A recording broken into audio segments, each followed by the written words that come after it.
আসসালামু আলাইকুম প্রিয় দর্শকবৃন্দ, আপনি কি জানেন একটি সন্তান পৃথিবীতে আসার জন্য ঠিক কোন সময়টা সবচেয়ে গুরুত্বপূর্ণ? অনেক দম্পতি বছরের পর বছর চেষ্টা করেও সন্তান লাভ করতে পারেন না, কারণ তারা জানেন না সঠিক সময়। আজকের ভিডিওতে আমি আপনাদের বলবো মাসিকের কতদিন পরে সহবাস করলে সন্তান হয়, এবং সাথে থাকছে ঘরোয়া চিকিৎসা ও ইসলামী দৃষ্টিকোণ থেকে অনুপ্রেরণার কথা। তাই ভিডিওটি শেষ পর্যন্ত দেখুন, কারণ শেষ পর্যন্ত থাকলে আপনি হয়তো আপনার জীবনের একটি বড় সমস্যার সমাধান পেয়ে যাবেন ইনশাআল্লাহ। স্বাগতম আমাদের প্রিয় ইউটিউব চ্যানেল স্বাস্থ্য দিগন্তে। এখানে আমরা আলোচনা করি স্বাস্থ্য, ঘরোয়া চিকিৎসা, ইসলামী অনুপ্রেরণা ও প্রেরণামূলক বাস্তব গল্প।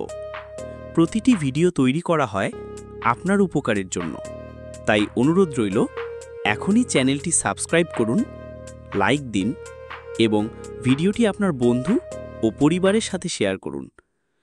একজন দম্পতির গল্প বলি, নাম বদলে নিচ্ছি। ধরা যাক তাদের নাম ইমরান আর সাবিহা। তাদের বিয়ে হয়েছে প্রায় 4 বছর।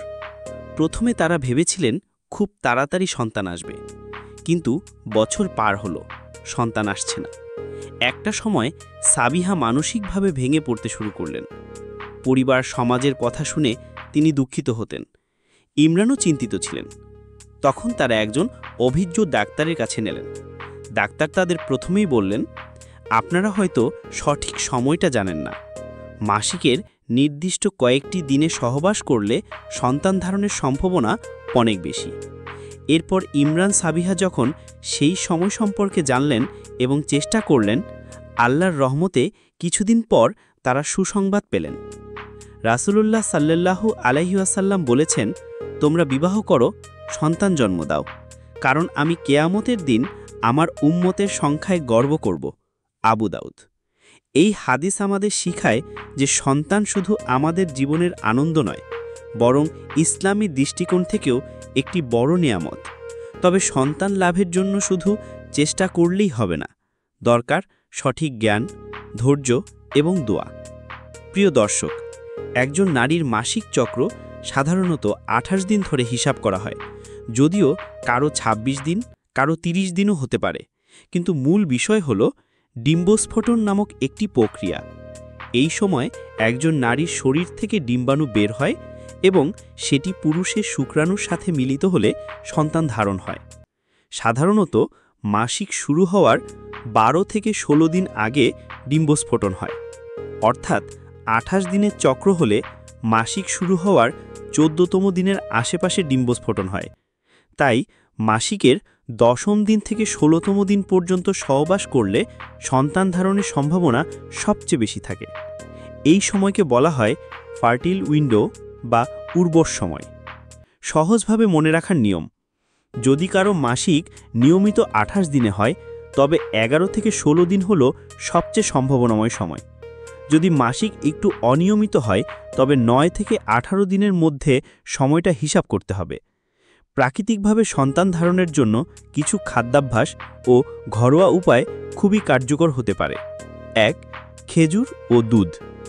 রাসূলুল্লাহ সাল্লাল্লাহু আলাইহি ওয়াসাল্লাম খেজুরের উপকারিতা নিয়ে অনেকবার বলেছেন। খেজুর শরীরকে শক্তি যোগায় এবং হরমোনকে ভারসাম্যপূর্ণ রাখতে সাহায্য করে। প্রতিদিন 5 থেকে 7টি খেজুর 1 গ্লাস গরম দুধের সাথে খেলে নারীর দেহ শক্তিশালী হয় এবং পুরুষের শুক্রাণুও স্বাস্থ্যকর থাকে। 2. মধু।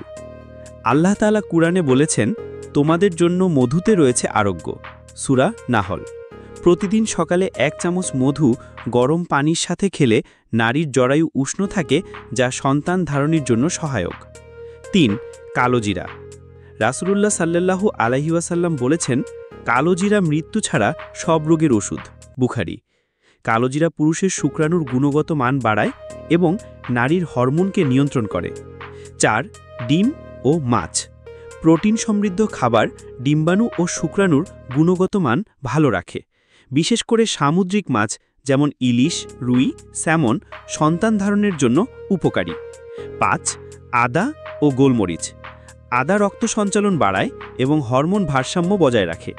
নারীদের মাসিক শেষে প্রতিদিন 1 কাপ গরম আদা চা মানে মধু দিয়ে খেলে সন্তান ধারণের সম্ভাবনা বৃদ্ধি পায়। 6. দুধ ও কালো তিল। কালো তিল দেহে ক্যালসিয়াম ও আয়রন যোগায়, যা বিশেষ করে নারীর জরায়ুর জন্য উপকারী। প্রতিদিন সকালে গরম দুধে 1 চামচ কালো তিল মিশিয়ে খেলে সন্তান ধারণের ক্ষমতা বাড়ে। 7. শাকসবজি ও ফলমূল। গাজর, বিটরুট, পালং শাক, ডাল, পরিমাণিপ ও কমলা লেবু রক্তে হিমোগ্লোবিন বাড়ায় এবং ডিম্বাণু সুস্থ রাখে। ডালিমের রস নারীর হরমোন ব্যালেন্সে সাহায্য করে। 8. অলিভ অয়েল বা জয়তুন তেল। রাসূলুল্লাহ সাল্লাল্লাহু আলাইহি ওয়াসাল্লাম বলেছেন, তোমরা জয়তুন তেল খাও এবং শরীরে ব্যবহার করো, কারণ এটি বরকতময় বৃক্ষ থেকে উৎপন্ন। প্রতিদিন 1 চামচ অলিভ অয়েল খেলে পুরুষের শুক্রাণু ও নারীর ডিম্বাণুর মান উন্নত হয়। 9.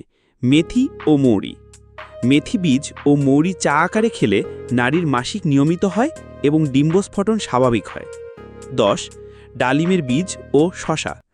ডালিমের বীজে অ্যান্টিঅক্সিডেন্ট আছে, যা জরায়ুর স্বাস্থ্য ভালো রাখে, শসা শরীর ঠান্ডা রাখে এবং মানসিক চাপ কমায়। এখন জানব কিছু প্রাথমিক ঔষধের নাম যা ডাক্তারের পরামর্শে ব্যবহারযোগ্য। প্রিয় দর্শক, যে কোনো ওষুধ ব্যবহারের আগে অবশ্যই অভিজ্ঞ ডাক্তার বা গাইনোকোলজিস্টের পরামর্শ নিতে হবে। তবে সাধারণত ডাক্তাররা যেসব প্রাথমিক ওষুধ সাজেস্ট করেন সেগুলো হলো ফলিক অ্যাসিড ট্যাবলেট, নারীর জন্য গর্ভধারণের আগে খুব গুরুত্বপূর্ণ। আয়রন সাপ্লিমেন্ট, শরীরে রক্তের ঘাটতি পূরণে সহায়ক। মাল্টিভিটামিন ট্যাবলেট, পুরুষ ও নারীর জন্য উভয় ক্ষেত্রেই জরুরি। ভিটামিন ই ক্যাপসুল, শুক্রাণুর মান উন্নত করতে ব্যবহৃত হয়। জিঙ্ক ট্যাবলেট, পুরুষের শুক্রাণু শক্তিশালী করতে সহায়ক। এগুলো শুধু তথ্য হিসেবে বলা হলো, কারো শরীর ও পরিস্থিতি আলাদা হতে পারে, তাই নিজে নিজে ওষুধ শুরু করবেন না, আপনার নিকটবর্তী ডাক্তারের পরামর্শ নিন।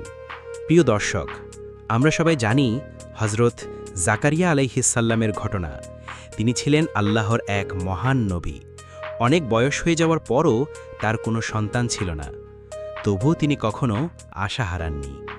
তিনি আল্লাহর কাছে দীর্ঘ দোয়া করলেন, হে আমার প্রভু, আমাকে আপনার পক্ষ থেকে একটি পবিত্র সন্তান দান করুন। আল্লাহ তার দোয়া কবুল করলেন এবং তাকে দিলেন এক মহৎ সন্তান, ইয়াহইয়া আলাইহিসসাল্লাম। বয়স যতই হোক, আল্লাহ চাইলে সন্তান দিতে পারেন। ধৈর্য, দোয়া এবং চেষ্টা কখনো ব্যর্থ হয় না। প্রিয় দর্শক, যদি ভিডিওটি এখন পর্যন্ত আপনার ভালো লাগে তবে অনুগ্রহ করে লাইক দিন, চ্যানেলটি সাবস্ক্রাইব করুন আর ভিডিওটি আপনার প্রিয়জনদের সাথে শেয়ার করুন, কারণ আপনি হয়তো জানেন না আপনার একটি শেয়ার কারো জীবনের বড় সমস্যা সমাধান করে দিতে পারে ইনশাল্লাহ। প্রিয় দর্শক, সন্তান লাভের জন্য শুধু শারীরিক চিকিৎসাই নয়, মানসিক শান্তিও অত্যন্ত জরুরি। বেশিরভাগ দম্পতি অতিরিক্ত টেনশনের কারণে মানসিক চাপের শিকার হন, অথচ স্ট্রেস অনেক সময় ডিম্বস্ফোটন ও শুক্রাণুর মানকে খারাপ করে দেয়। তাই দাম্পত্য জীবনে কিছু বিষয় মানা উচিত। পরস্পরের প্রতি ভালোবাসা ও সহানুভূতি দেখানো, দোষারোপ না করে একে অপরকে মানসিকভাবে সমর্থন করা, নিয়মিত একসাথে নামাজ পড়া ও দোয়া করা, দাম্পত্য জীবনে বিশ্বাস ও সম্মান বজায় রাখা। এখন জানব দোয়া করার গুরুত্ব কত বেশি।